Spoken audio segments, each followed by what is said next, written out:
Olá pessoal, sejam todos muito bem-vindos ao canal Alvorada Espiritual. Hoje nós vamos dar continuidade ao nosso estudo do livro O que é o Espiritismo, tá? O tema de hoje é a utilidade prática das manifestações. Antes de nós irmos para o tema de hoje, vou pedindo para vocês se inscreverem aqui no canal, ativar o sininho para receber todas as notificações quando eu postar um vídeo novo e deixar o like para estar ajudando o canal a trazer mais conteúdos assim para vocês. Utilidade prática das manifestações. Visitante. Partindo da suposição de que a coisa seja constatada e o espiritismo reconhecido como realidade, que utilidade prática isso pode ter? Se até o presente se passou sem ele, parece-me que se poderia ainda passar sem ele e viver mais tranquilamente.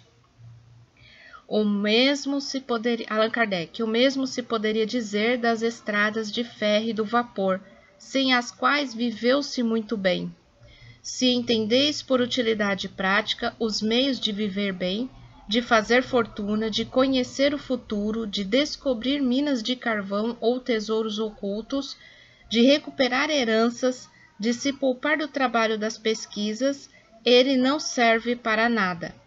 Ele não pode fazer subir nem abaixar a cotação da bolsa, nem ser transformado em ações, nem mesmo fornecer invenções prontas, aptas a serem exploradas. Sob esse ponto de vista, quantas ciências seriam inúteis? Quantas há que não trazem vantagem comercialmente falando? Os homens se portavam muito bem antes da descoberta de todos os novos planetas, antes que se soubesse que é a Terra que gira e não o Sol, antes que fossem calculados os eclipses, antes que se conhecesse o mundo microscópico e uma centena de outras coisas.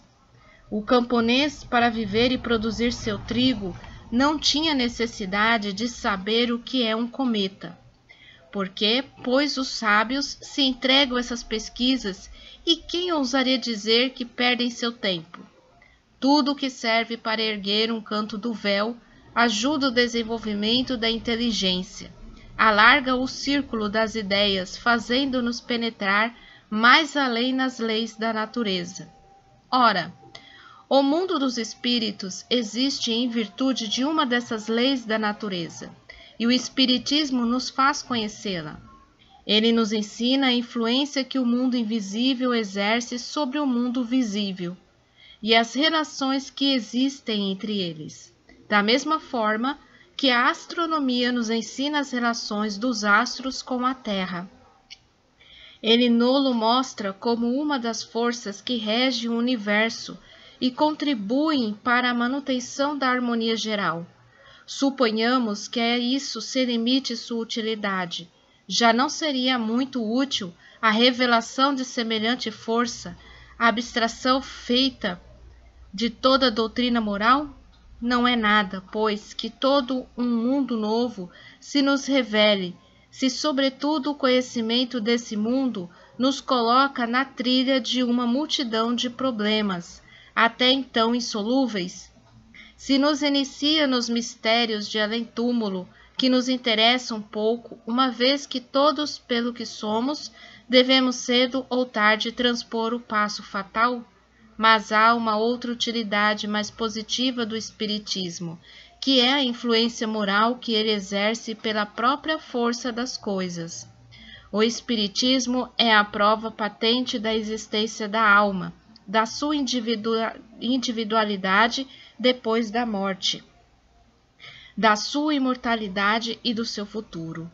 É, pois, a destruição do materialismo, não pelo raciocínio, mas pelos fatos.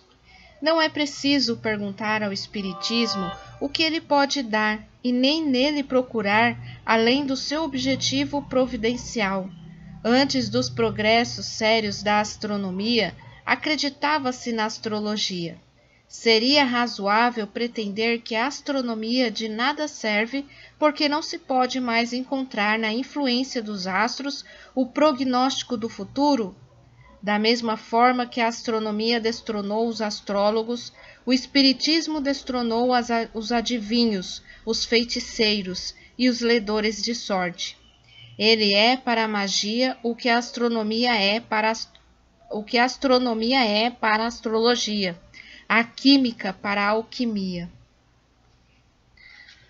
Então, essa passagem que nos fala, Allan Kardec, né? Ele nos coloca, aliás, o visitante, ele faz o questionamento de que serve, né, a utilidade para a nossa vida da manifestação dos espíritos, né?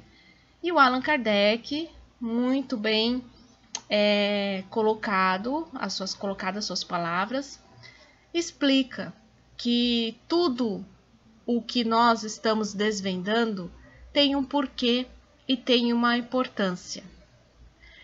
Existe aquele ditado que diz: não cai uma folha da árvore sem a permissão de Deus. Pois é, tudo o que acontece também no nosso planeta, em outros planetas, na galáxia, é permissão de Deus, né? Então tudo tem um propósito. Da mesma forma que nós podemos dizer que as pessoas que passam pelas nossas vidas, elas não passam por acaso. Mesmo aquelas que passam só por um determinado tempo ou um tempo muito curto, elas vieram acrescentar, tanto para nós quanto para elas, alguma coisa. Resta saber se nesse tempo houve realmente o aproveitamento da oportunidade que estava sendo dada. Então, nós devemos sempre ter em mente que o espiritismo, a manifestação dos espíritos, quando é necessário para o convencimento de certos incrédulos, é feita essa manifestação com o objetivo de ensinar. Porque através dessas manifestações as pessoas passam a crer mais, a acreditar realmente de que existe o plano espiritual. Mas hoje em dia, essas manifestações, elas estão mais raras de acontecerem. Por quê? Não é mais necessário fazer isso como era feito aqui no tempo em que o Allan Kardec escreveu este livro, né? Essas manifestações ficaram praticamente assim em desuso. Então, tanto é que quando a gente estuda a mediunidade, nós vamos trazer esse estudo aqui também no canal. Quando a gente estuda a mediunidade, lá é nos mostrado que nós, como eu vou dizer, não é feita uma incorporação, não existe incorporação, ou seja, o espírito incorporar no corpo de outra pessoa. Existe sim, hoje, né? Nos dias de hoje, estou falando nos dias de hoje. Existe sim a influenciação do espírito. Nós estamos sendo influenciados a todo momento, né?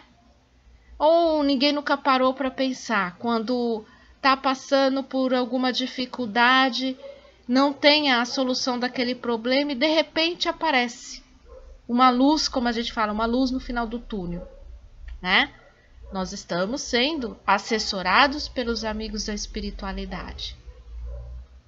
É lógico que eles não vão viver a nossa vida pela gente, por nós mesmos. Nós, cada um tem a sua cota de responsabilidade. Então, nós precisamos aprender, né, que o plano espiritual está aí. Nós vamos ser sempre influenciados pelo plano espiritual, né? As manifestações ocorrem. E hoje é muito mais, digamos assim, comum vermos pessoas que fazem, por exemplo, o desdobramento. Mas aí vocês vão me perguntar, mas o que é o desdobramento? O desdobramento ele é algo Como que eu vou falar? Não é um sonho. É muito diferente de um sonho e você percebe a diferença. O desdobramento é como se seu corpo adormece, seu corpo fique imóvel e o seu espírito sai, né? O seu espírito sai e você vê as coisas com clareza. Não ficam confusas como se fosse no sonho, entendeu? Esse é o desdobramento. Tem pessoas que fazem isso e elas não percebem. Elas acham que é sonho, que foi sonho, né? Um sonho muito nítido, como elas falam, né? Mas não foi. É um desdobramento.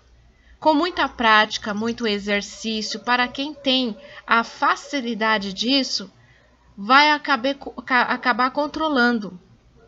E aí vai poder fazer esse desdobramento, né? Sempre que achar necessário, né? Então, nós devemos sentir sempre a influência dos amigos da espiritualidade que estão sempre ao nosso redor. Estão sempre cuidando de nós. E hoje, como aqui diz o Allan Kardec, hoje é muito mais comum, né, nós sentirmos essa influenciação, porque nós aprendemos a distinguir, não é verdade? Então esse foi o estudo de hoje, espero que vocês tenham gostado, que vocês tenham curtido e aguardo vocês no nosso próximo vídeo de estudo do Espiritismo. Um forte abraço para todos vocês, que Deus abençoe a vocês e as suas famílias, que fiquem todos bem e que assim seja.